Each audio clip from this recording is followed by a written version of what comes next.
Moving Away by Peter Dixon, presented by Bunny Kids Learning.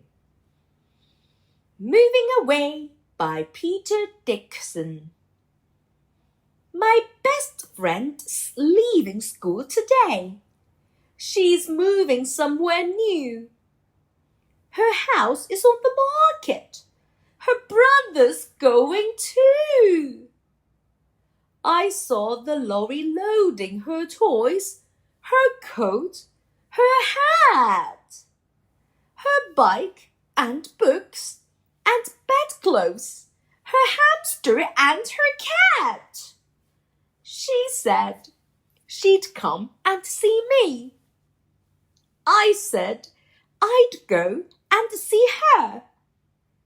But I don't like these changes. I liked things as they were. Thank you for watching.